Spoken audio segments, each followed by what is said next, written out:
പത്മ, ഞാൻ സൂര്യയോട് സംസാരിക്കാം.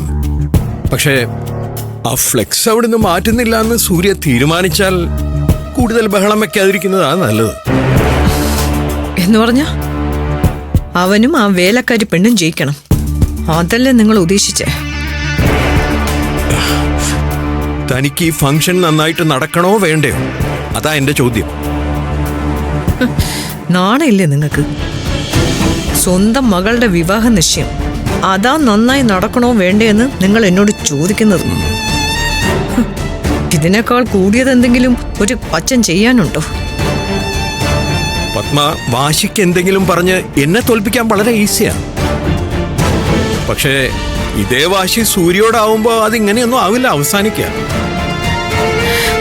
അവനും അവളും ഈ ഫംഗ്ഷനിൽ പങ്കെടുക്കണമെന്ന് എനിക്ക് ഒരു നിർബന്ധവും ഇല്ല. അവരില്ലെങ്കിലും ഈ ഫംഗ്ഷൻ എനിക്ക് നടത്താൻ അറിയാം. പത്മ, നിന്റെ ഭാഗത്ത് എടുത്തിയാട്ടങ്ങൾ ഇല്ലാതില്ല. ഏട്ടൻ എന്താ ഈ പറയുന്നേ? കാര്യങ്ങൾ പക്വതയോടെ കൈകാര്യം ചെയ്യാനാണ് നീ ആദ്യം പഠിക്കേണ്ടത്. സൂര്യ ചെയ്യുന്ന ഓരോ കാര്യങ്ങളുണ്ടല്ലോ, അത് നിന്നെ ദേഷ്യം പിടിപ്പിക്കാൻ വേണ്ടി മാത്രമാണ് നിനക്ക് നന്നായിട്ട് അറിയാമല്ലോ.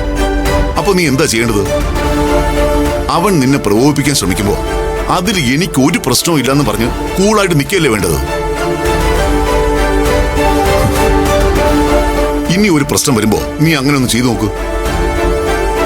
പ്രതികരണമില്ലാത്ത നിന്നെ പ്രകോപിപ്പിക്കാൻ അവൻ പിന്നെ ശ്രമിക്കുമെന്ന് നിനക്ക് തോന്നുന്നുണ്ടോ?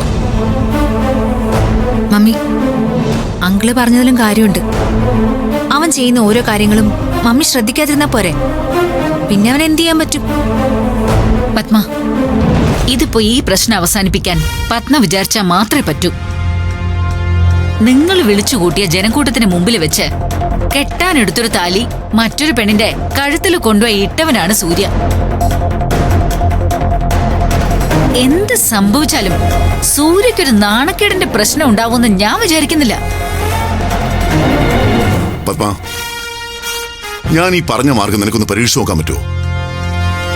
ഈ ഫംഗ്ഷൻ കൂളായിട്ട് നടക്കുന്നത് ഞാൻ കാണിച്ചു തരാം.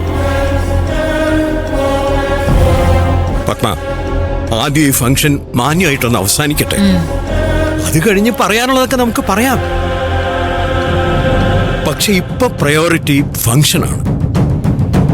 നമ്മുടെ ആരുടെയും ജയവും തോൽവിയോ ഒന്നും അല്ല. ആന്റി, ഞാൻ ഇങ്ങോട്ട് പോരുമ്പോ സൂര്യ വ്യക്തമായിട്ട് പറഞ്ഞു, പതുക്കെ പറയണം. പതുക്കെ, ആ ഫ്ലക്സിൽ തൊടുന്നത് ആരായാലും ആ കൈ വെട്ടിയെടുക്കുമെന്ന്. ആന്റി ഒന്ന് പതുക്കെ പറയണം. ഓക്കെ ഓക്കെ, അളിയൻ തമാശ പറഞ്ഞ അത് പെട്ടെന്ന് തിരിച്ചറിയുന്ന ആളാ ഞാൻ. അതുകൊണ്ട് തന്നെ ഞാൻ പറയാം, അതൊരു തമാശയേ അല്ല.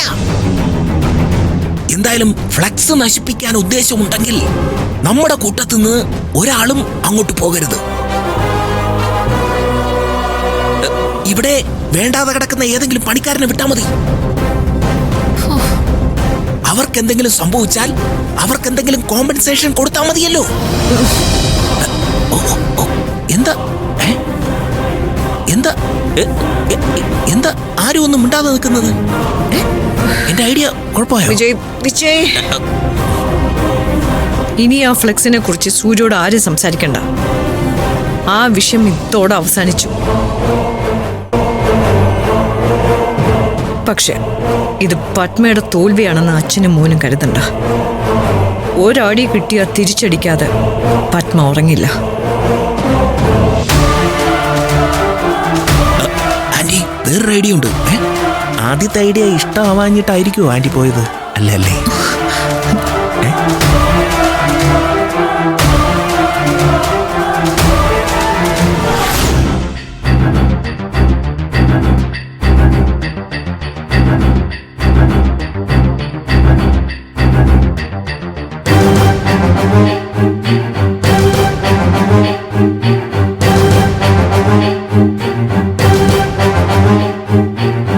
നന്ദിനി,